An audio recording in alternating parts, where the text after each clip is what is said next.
If you want to get in shape, don't eat. When you start to get rid of some of this visceral fat in your body, some of the fat that can surround some of your organs, you start to poop differently. Fasting is a great strategy for anybody to lose fat. I personally have utilized intermittent fasting with some success. The failure of it was when I ate, it became an onslaught. When you come out of the fast, you have to pretend that it never happened. If you're undersized, you might not want to really mess around with any fasting.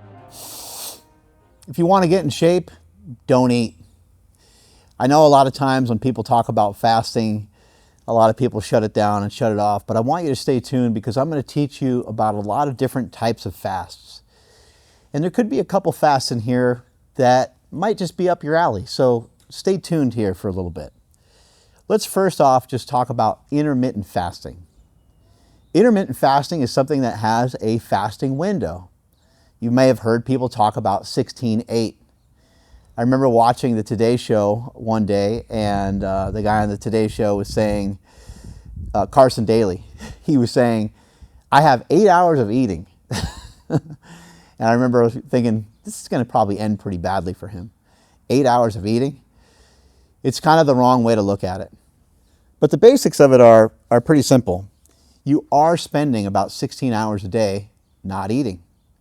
Now just follow me along here for a second. If you sleep for about 8 hours and you don't eat 2 to 3 hours before you go to bed, and then you have an additional 2 or 3 hours that you don't eat first thing in the morning, we got 8 hours, and then we have 2, we got 4, and we have about 12 hours. So we have about 12 hours of not eating.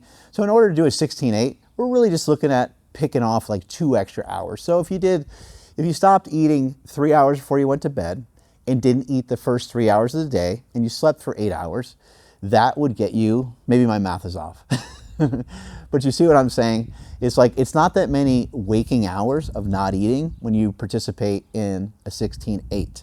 The 16-8 is usually very comfortable for people to do. It's usually quite easy, and if you do 16-8 week in and week out, it will end up equaling a lot of fasting over a period of time. I personally have utilized intermittent fasting with some success and with some folly as well. The success of it was that I learned to divide up my eating into different parts of the day. The failure of it was when I ate, it became an onslaught. The most important thing to remember with all fasting, when you're trying to fast for weight loss, is when you fast, when you come out of the fast, you have to pretend that it never happened. Because we are specifically, in the case of weight loss, and in the case of this series, the single digit body fat series, which is dedicated to being shredded to the socks, we are after something much different than just weight loss. And when you're after something much different than weight loss, you have to attack it in a different way. It's important that we kind of forget that we even fasted in the first place when we're trying to get really lean. We don't really want to make up a lot of calories, but as you'll see in a little bit, as we go over fasting a little bit more, it may be important to get after at least some of those calories. So we went over intermittent fasting. We talked about that just briefly. But there's a lot of other types of fasts that I want to go over. And I'm just going to rattle some off right now, and then I'll go over them in a little bit more detail. So intermittent fasting is the kind of the typical 16-8.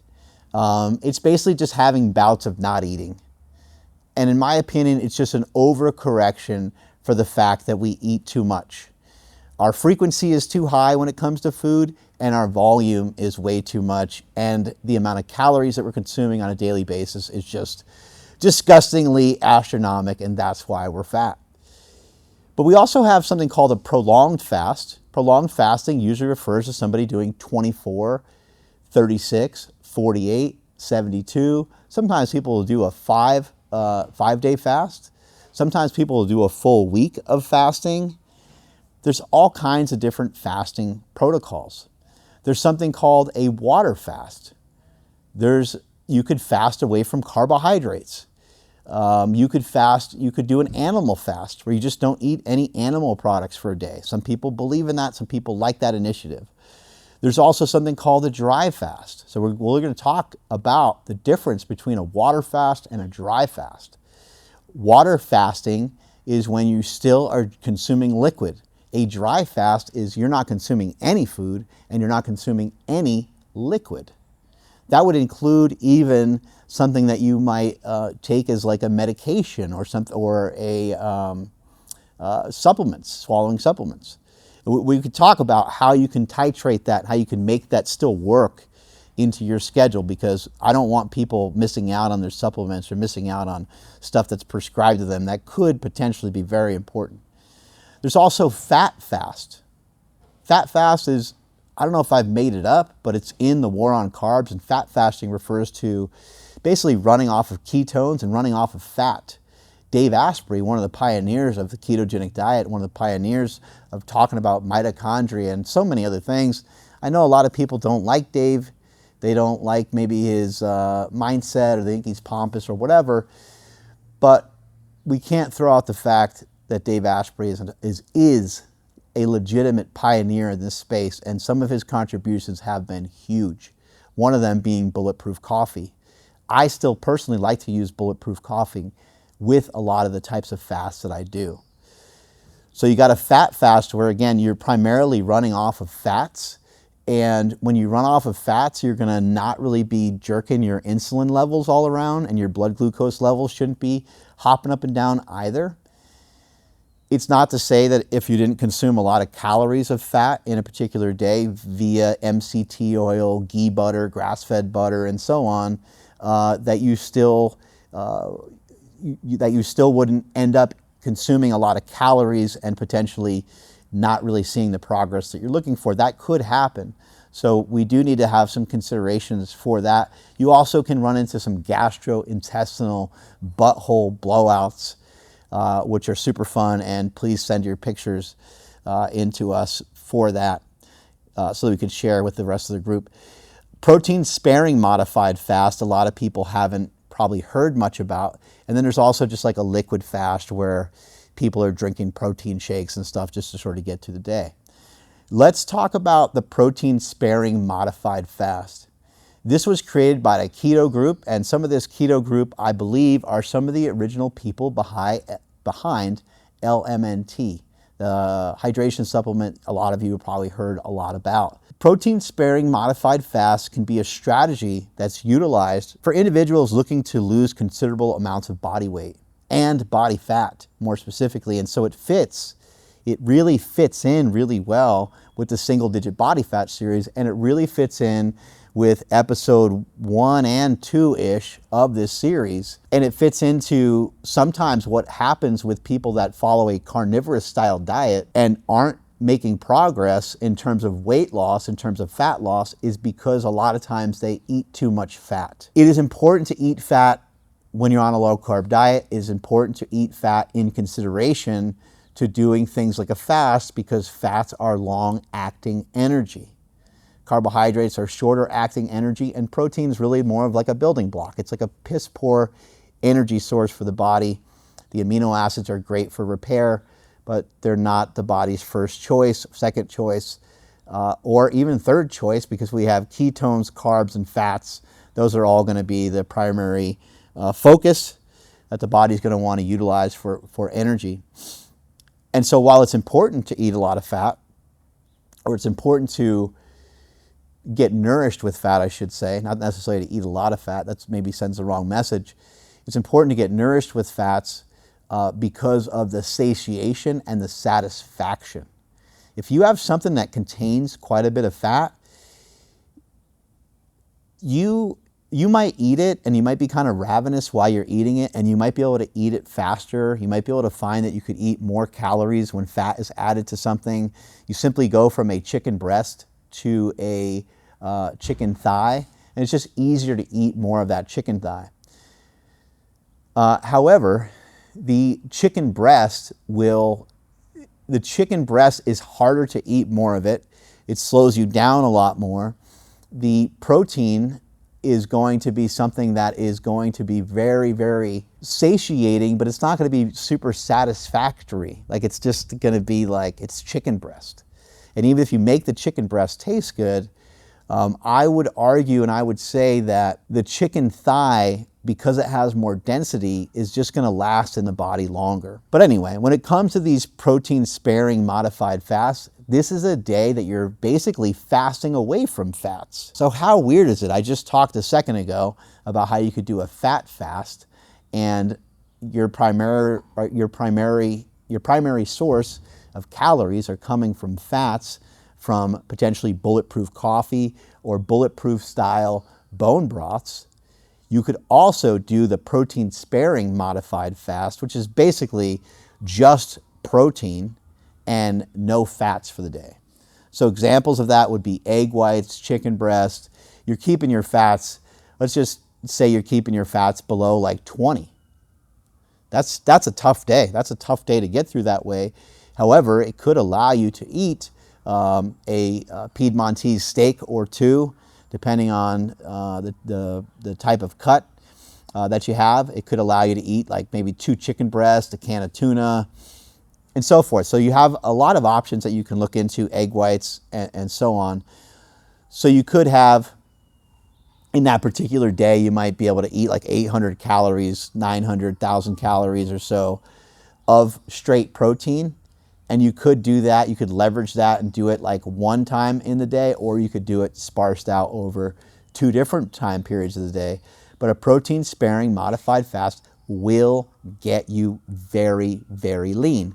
We talked before and I said 30-40% of most bodybuilders' diet, or people that are getting ready to go on stage, is comprised of mainly just protein. And when I brought this to the attention of Mike O'Hearn, he's like, I think it might even be higher than that. He could be right. We could be talking about 50-60% of someone's diet primarily being protein. It's usually for a short period of time. Remember, this is a single-digit body fat series, and we're not here to talk a whole lot about health. We're not here to talk a whole lot about performance, although performance is important because our output is really important. So if you're going to try these things, you just want to do them for little bits of time, and you want to get into it, and then you want to pop back out of it.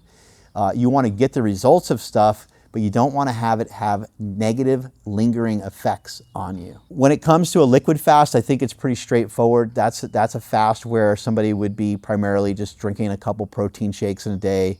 They're getting some of their nutrition maybe from like a smoothie or something like that.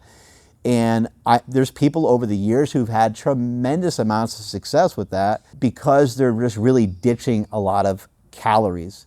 And again, keep in mind, these are drastic measures being utilized by people sometimes that are obese, and sometimes these drastic measures are just being utilized because somebody has the hobby of having single-digit body fat. So if you guys would like, I could talk more about that in a future video, but it's just quite obvious how you can get very lean off of that. You can kind of think of smoothies and so on that don't have a lot of fat in them. And you can also think of some protein shakes kind of throughout the day. And then you have maybe a smoothie that's got, protein and some fruits in there. And it'd be a great way to keep glycogen high. You could probably have some pretty good energetic workouts with a little bit of those carbohydrates in there. And the protein's going to help you to hold on to your muscle mass. Let's talk about that for just a second, because in a future video, I'm going to talk a lot more about how to hold on to your muscle mass.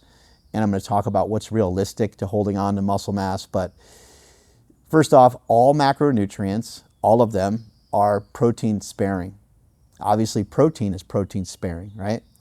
Carbohydrates are protein sparing, fats are protein sparing, and even ketones are protein sparing to some degree. So it's always something to keep in mind. Like if you're going to keep energy really low and you're going to fast, and if you're super worried and concerned that you're going to lose muscle mass, then that's where you could utilize some of the strategies that we already talked about here today already.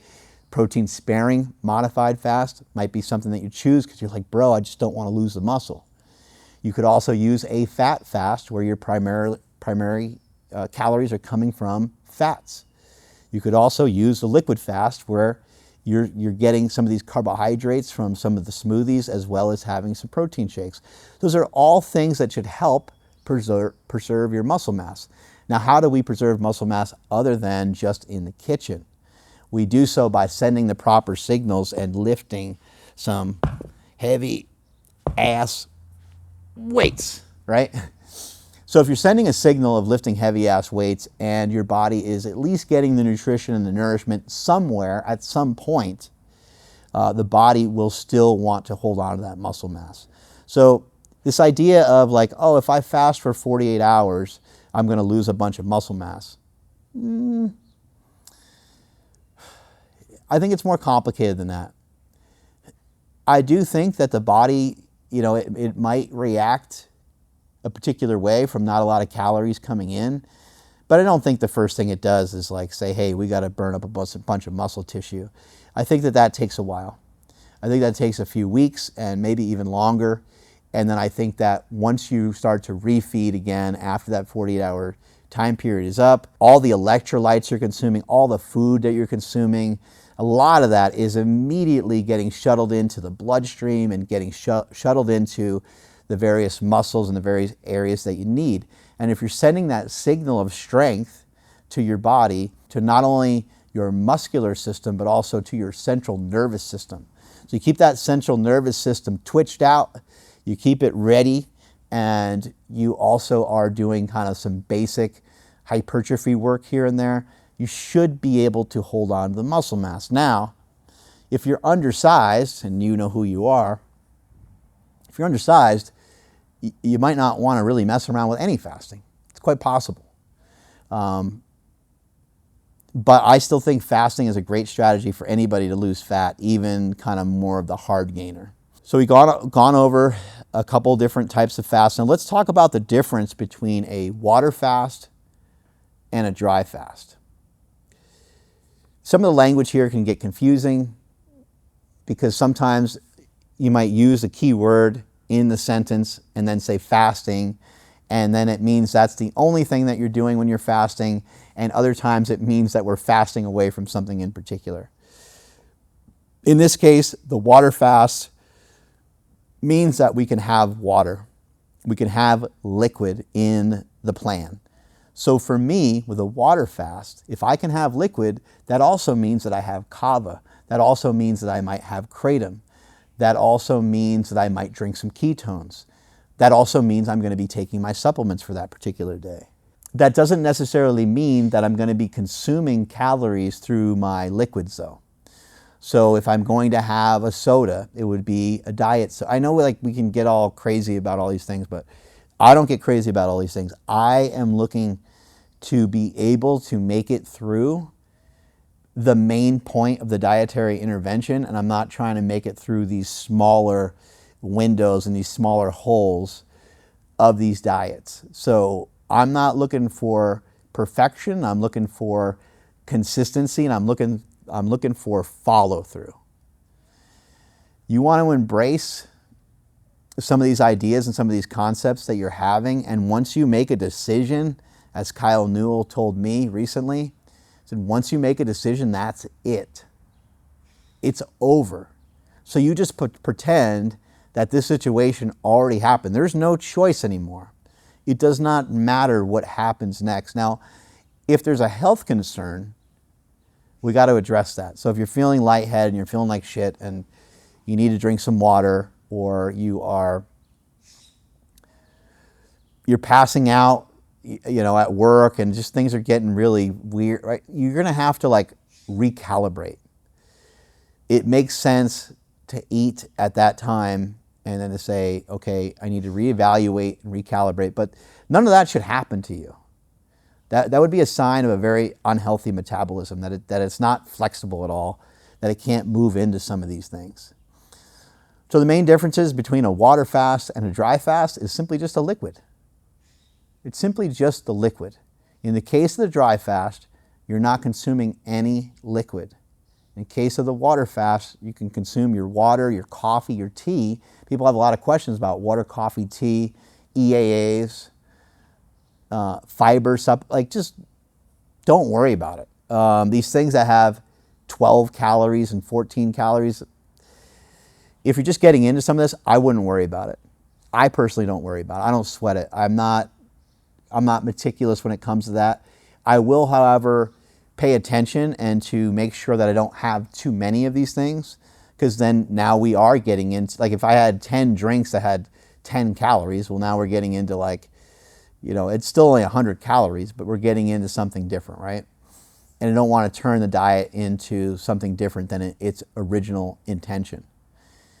When you are dry fasting, can you have any supplements? Can you have a sip of water to gulp down some medication and stuff like that? I think that's reasonable. Like, the answer is no, but the answer is yes. You know what I'm saying? Like, again, let's think about the goal. The goal here, when we're talking about the single digit body fat series, we're talking about getting shredded and getting in shape. So you drinking 6 ounces of liquid because you're trying to gulp down some supplements on a particular day because you're trying a dry fast, to me, it doesn't matter a ton. Just don't take liberties and turn that 4 ounces or 6 ounces into a giant glass of water. And let's really commit. You made a commitment. There's no other choice. Once the decision is made, that's it. It's over. And that's a great way of looking at it. Advantage of a dry fast. Why in the world would anybody do a dry fast, and why are people talking about them? Well, a dry fast is probably twice as effective as a water fast. That's right, not eating any food and not consuming any liquid for 24 hours probably represents the power of a regular 48-hour fast that does allow for liquid. To me, it's a worthwhile endeavor. I've actually have maximized my dry fasting. I've been playing around with it over the last few weeks, and I implemented a 24-hour dry fast this past week, and then I rolled it into a liquid fast. The dry fast is really interesting. You're going to hear people say it's easier than a water fast. It somehow is. Your mind's even less occupied because you're not consuming anything. I think it's very valuable. I think it's valuable for people to look into. I think it's valuable for people to try. The idea of trying it for like 72 hours and stuff, I don't like that idea. The idea of trying it in like 12-hour and 16-hour blocks, I'm more for that. Let's kind of start there.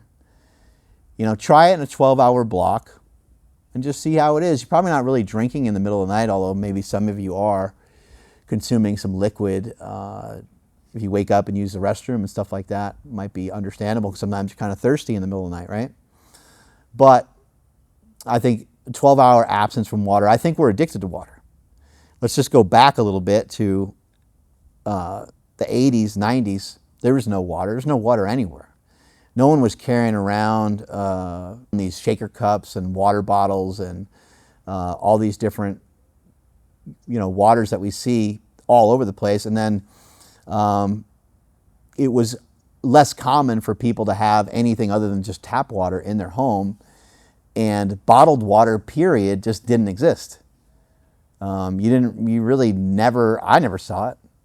This is an evolution. And now, if you see kids going to school or something like that, every kid's got their water bottle with them. And adults going to work, like no one's leaving the house without their water bottle. It's interesting. I think we've become addicted to water, and I think it's for the worse. I know that most people think it's for the better, like we need to be consuming water. And I agree to a certain extent, but I think that the water and some of this stuff sort of pacifies us. And there's something just wrong about it. I think that we are taking in too much liquid, and we're not taking in enough valuable macro and micronutrients anyway. And so when we consider that, what are we really doing? The water's actually diluting us. You don't have the right amounts of magnesium and sodium and potassium, and you don't have the right amounts of some of these other like vitamins and minerals and things like that. On top of that, we're consuming a lot of liquid, and we're diluting a body that already doesn't have the correct nutrients in it. And then we're confused on why we're so hungry, why we can't control our cravings and these things. And so I think the water can play a negative role. Now, if you have healthier habits and you drink a lot of water, I think that's a totally different thing. That's a totally different perspective, because most likely you are getting in a lot of the nutrient that you need micro, macro, and so on. You're filling up all these cups all day long, and then now you're blending it in with, chugging down a 32-ounce water bottle thingy 2 to 3 times a day. That's probably a good practice in general.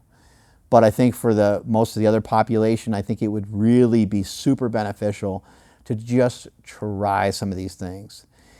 My experience, I've only done 2 dry fasts in my life, and my experience both times has been awesome. The feeling that I have in my back and the feeling I have in my body is just different. I feel more mobile. I feel thinner. I can actually see some areas where I tend to hold body fat almost completely evaporated, almost completely gone. Now, I also did get myself to a very lean body fat level, so I'm not saying that everyone's going to notice that. But you might notice some of the watery stuff that you have in certain areas.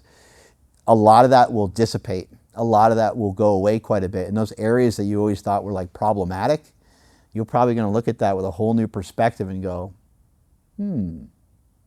I wonder how much fasting it's going to take to destroy some of this fat in some of these areas. That's been my experience so far, and I'm going to keep working on this, and I'm going to keep pushing it. And every single week that I'm doing a 48-hour fast, remember, I'm doing 48-hour fasts, I said until Christmas, but it's really until I end up under 200 pounds. And my lowest body weight so far is 207. I just recently utilized the first 24 hours of my 48-hour fast was a dry fast. The second 24 hours of that fast was a water fast. That second day, that water fast felt difficult, but it was like a celebration because I was following the dry fasting, which has its own set of challenges and its own rough spots, its own rough patches. But I still worked out on both of those days, so there's a lot of people who are going to be like, am I still going to train? And look, if you're in a warmer climate, use your head.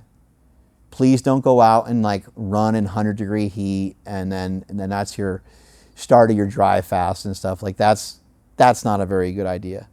And keep in mind, I am experienced with these things, and one of the ways I did amplify my dry fast was to use my sauna for about 30 minutes. Again, I did that because I knew that I was only going to do a 24-hour fast.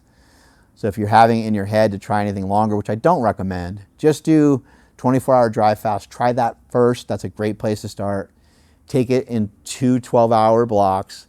See how you feel after those first 12 hours. It's okay if you say F it. It's okay if you say screw this isn't for me, because you're just going to try it again the next week. That's what I'd love for you to try to do. Give things 3 or 4 chances.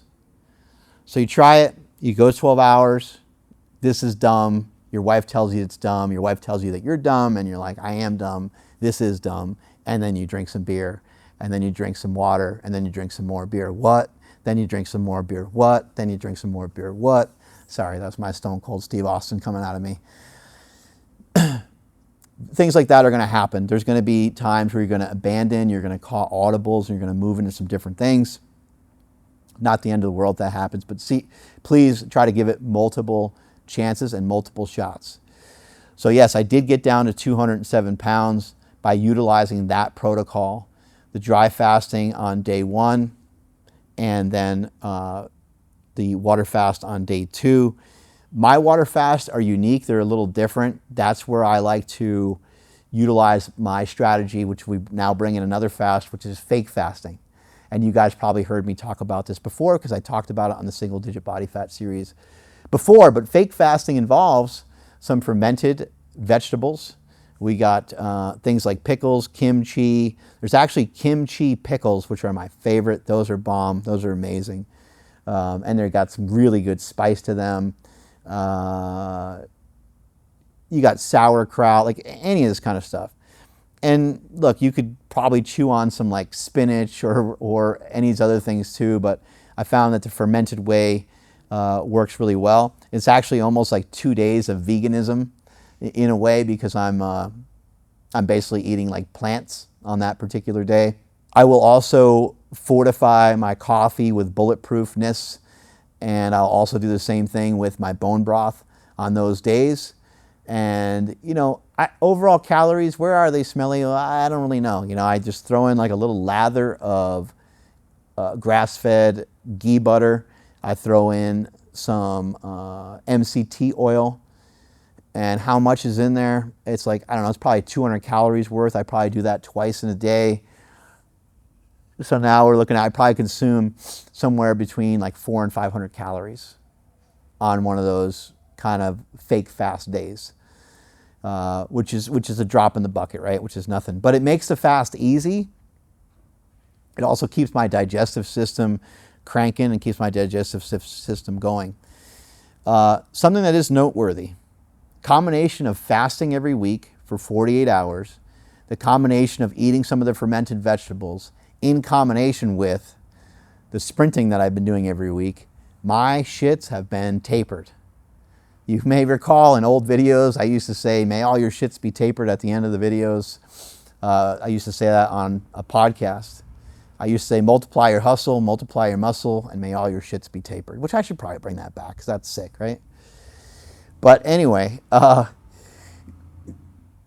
shits are tapered. And the reason why this is a special announcement and this is important is because if you guys type in Mark Bell in the comments below, I will send you pictures of my fecal matter. So you guys can be involved in this with me. These are the brown days are coming. I'm kind of kidding, but maybe not. Anyway, it's noteworthy because a lot of times in the morning when I'd have my coffee, I'd use the bathroom and it was like, it wasn't great. Let's just put it that way. It wasn't like diarrhea, but it wasn't great. And I kind of, after a while, I was kind of wondering, I'm like, I wonder when this started. Why is my, and then it just became normal for me. But Dr. Sean O'Mara came on our podcast and he talked about fermented vegetables. Joel Green also has come on our podcast before, talked about fermented vegetables and what they can do. And Dr. O'Mara was also talking about sprinting and how important sprinting is. And when you start to get rid of some of this visceral fat in your body, some of the fat that can surround some of your organs, you start to poop differently.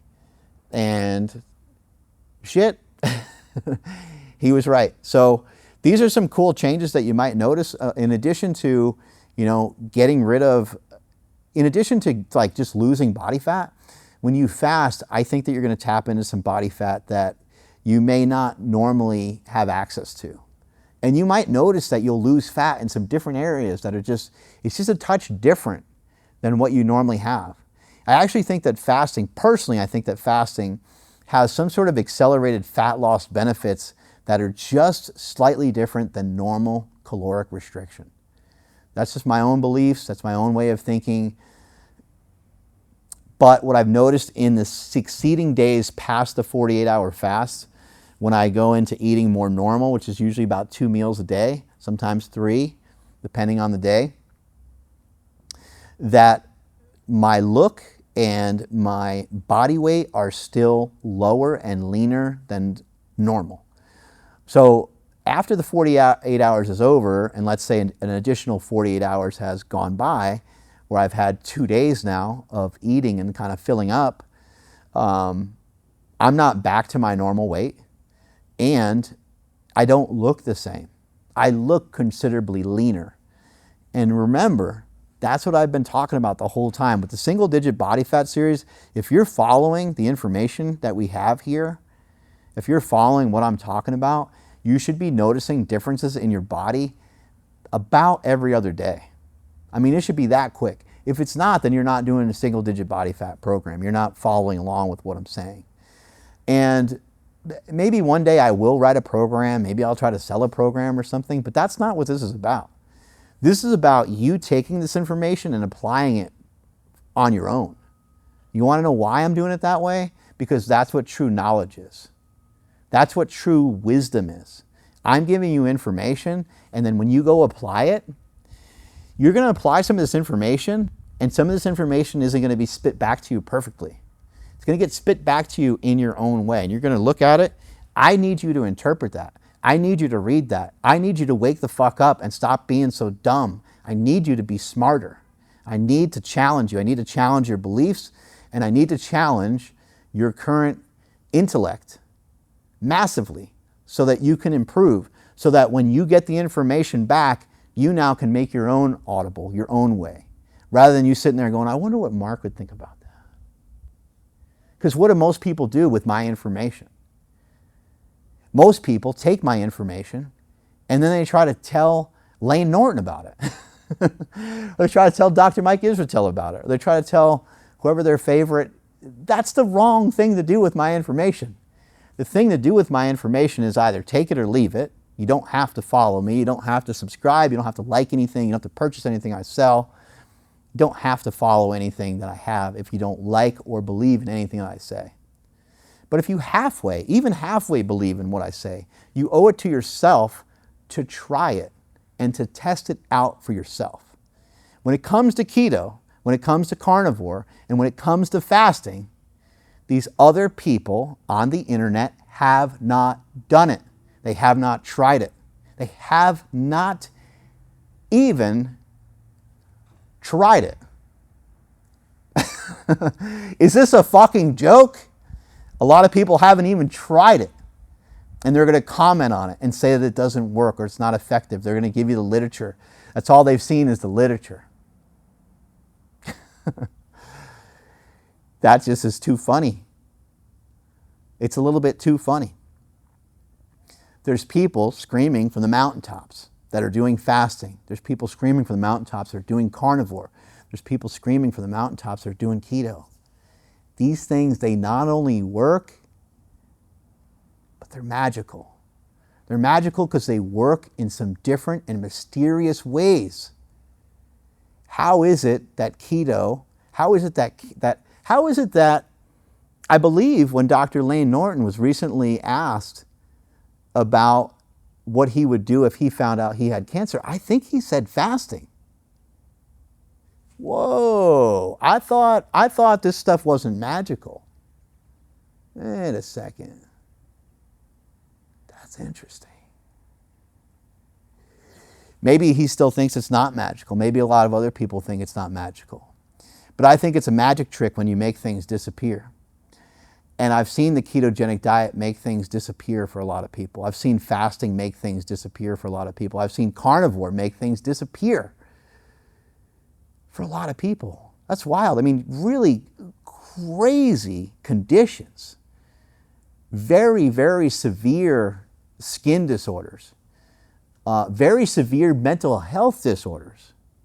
Man, if I knew about keto the way I know about it now, and my brother Mike was still alive, we may have been able to save him. Not only would we have been able to save him, but he wouldn't have had a compromised life anymore. When I look at his situation, he died from a drug overdose. And he had a lot of drug issues, and he was also bipolar. When I look at his situation, I'm always like, well, I could kind of feel okay about it because if he was still alive, he'd have a compromised life. But now I think a little differently. Maybe he didn't have to have a compromised life. Maybe some of this information that I now know about nutrition maybe not only would have helped him steer clear from his addictions, because keto seems to be helpful even against addiction. The GLP-1, some of these drugs that are being prescribed to help people lose weight, they're also helping people away from some drugs and alcohol. So what if, you know what I'm saying? Like, what if keto was kind of a cure for his brain, for his particular situation? It seems like it is for a lot of people. Firsthand, I know a handful of people that I can think of, and I know hundreds of other people who've had great success with utilizing a ketogenic style diet from things like schizophrenia, bipolar, all kinds of stuff. And a lot of doctors don't like to talk about this or say this because they can get in a lot of trouble by kind of recommending some of these things out. But I'm not a doctor, and I can just report and tell you guys some of the things that I've seen.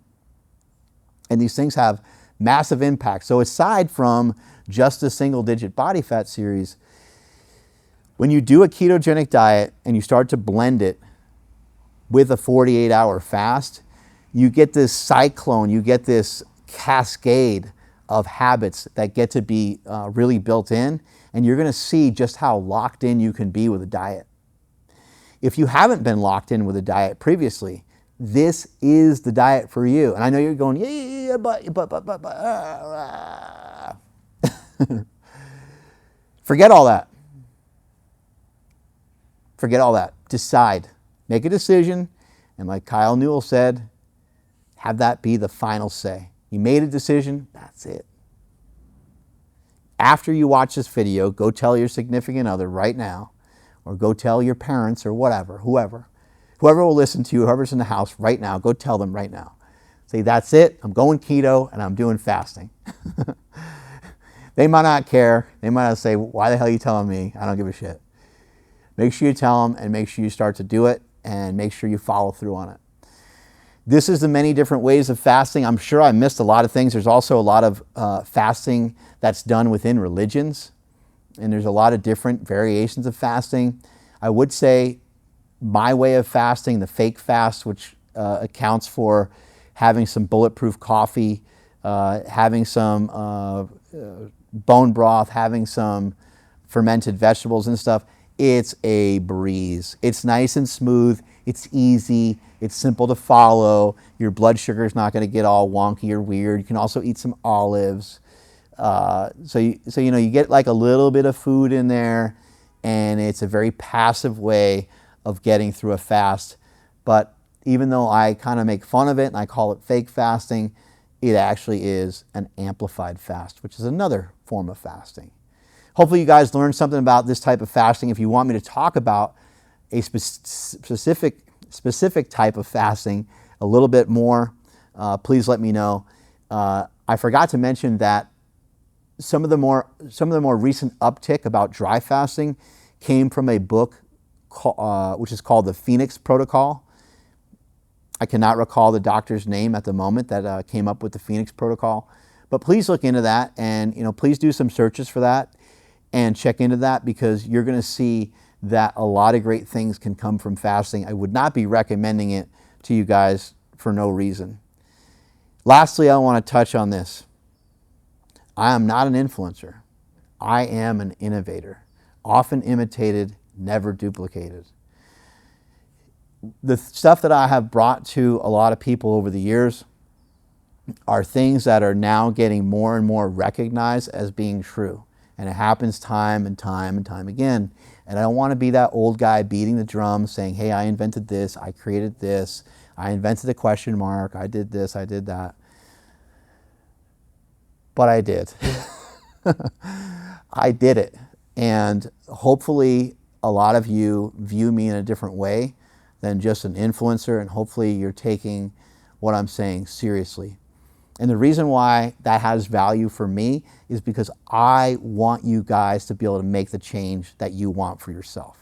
I really, truthfully do.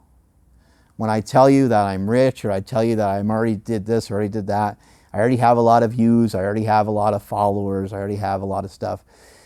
But I legitimately need you guys.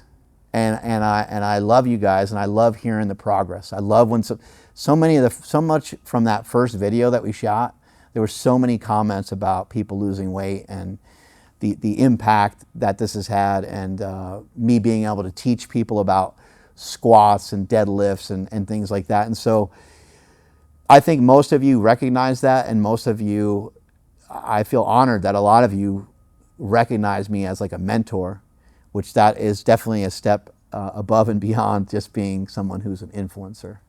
Strength is never a weakness. Weakness is never a strength. Multiply your hustle, multiply your muscle, and may all your shits be tapered. Catch you guys later.